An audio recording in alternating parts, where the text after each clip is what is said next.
ini kami akan mengerjakan sebuah proyek yang proyek ini merupakan tugas dari mata kuliah Bahasa Indonesia SD 1 yang diampu oleh dosen bernama Ibu Sutarini SPD MPD. Sebelum proyeknya kami mulai, kami akan memperkenalkan diri terlebih dahulu. Perkenalkan, saya Ulfa Nurhaliza. Saya Hersana Sri Davina. Saya Pipi Padiarenika. Saya Sarah Indria. Nah teman-teman, proyek yang kali ini akan kami kerjakan yaitu proyek mengenai podcast. Podcast yang di dalamnya akan membahas mengenai cerita rakyat. Nah, cerita apa yang akan kita bawakan kali ini? Telaga Bidadari. Telaga Bidadari. Kira-kira kenapa ya telaga tersebut disebut sebagai Telaga Bidadari? Nah, untuk tahu kelanjutannya, yuk simak cerita dari kami. Dahulu kala ada seorang pemuda yang sangat tampan. Ia bernama Awang Sukma. Awang Sukma mengembara ke tengah-tengah hutan. Dia kagum melihat beragam kehidupan di hutan. Dia membangun rumah pohon di dahan pohon yang sangat besar. Dia tinggal di hutan dalam keharmonisan dan kedamaian. Setelah lama tinggal di hutan, Awang Sukma diangkat menjadi pengusaha daerah itu dan mendapat gelar Datu. Sebulan sekali, Awang Sukma berkeliling wilayahnya dan dia tiba di sebuah danau yang jernih. Danau itu berada di bawah pohon rindang dengan banyak buah. Burung-burung dan serangga hidup bahagia di sana. Betapa indahnya danau ini. Hutan ini memiliki keindahan yang luar biasa, ucap Datu Awang Sukma dalam hati. Keesokan harinya, ketika Datu Awang Sukma meniup sulingnya, ia mendengar suara ramai di danau. Di sela-sela tumpukan batu yang pecah, Datu Awang Sukma mengintip ke arah danau. Awang Sukma sangat heran sekali terkejut ketika melihat 7 gadis cantik sedang bermain air. Mungkinkah mereka bidadari? Pikir Awang Sukma. 7 gadis cantik itu tidak sadar jika mereka sedang diawasi dan mengabaikan selendang mereka yang digunakan untuk alat tebak berserakan di sekitar danau. Salah satu selendang terletak di dekat Awang Sukma.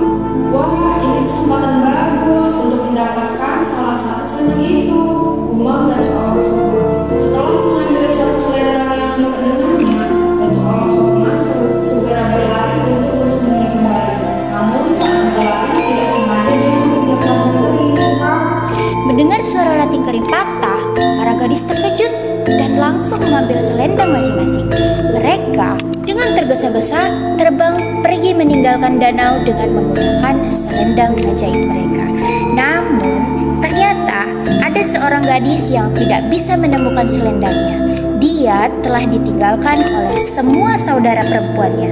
Dia sangat ketakutan dan bersedih ditinggalkan seorang diri. Saat itulah Datu Awang Sukma keluar dari persembunyiannya.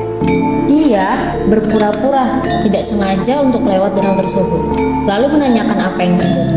Putri bungsu pun bercerita tentang apa yang dialaminya. Jangan khawatir Tuan Putri, aku akan membantumu asal Tuan Putri tidak menolak untuk tinggal bersamaku, pinta Datu Awang Sukma.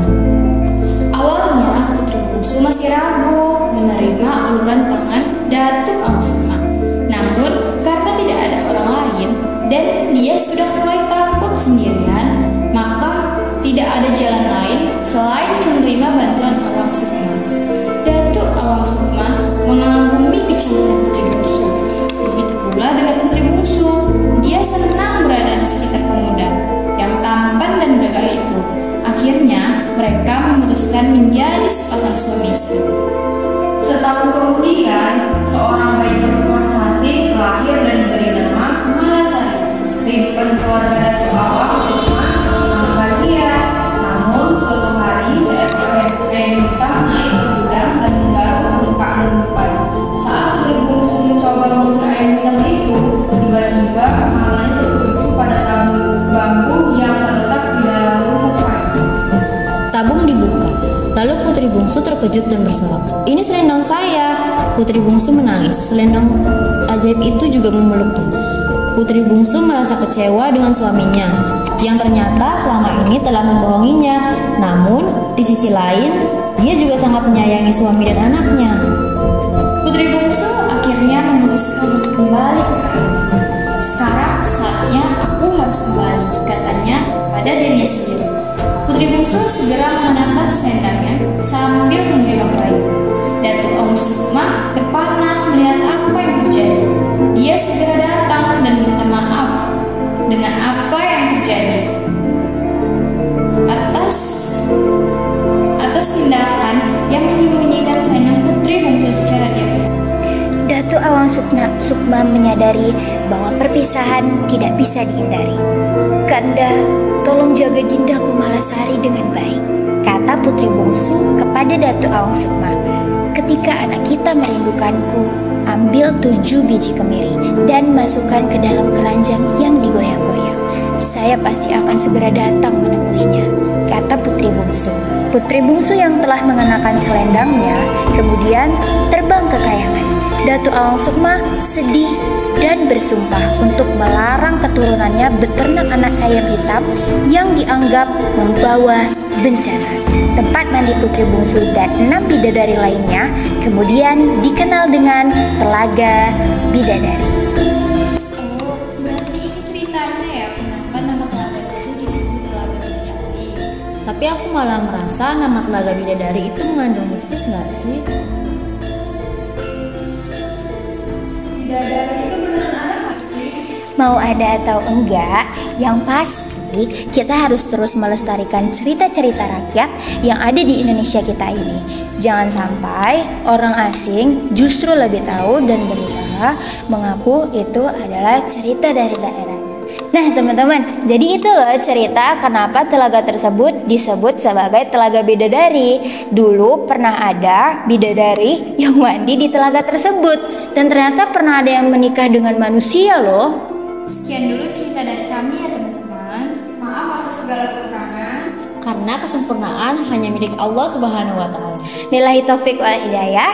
Wassalamualaikum warahmatullahi wabarakatuh.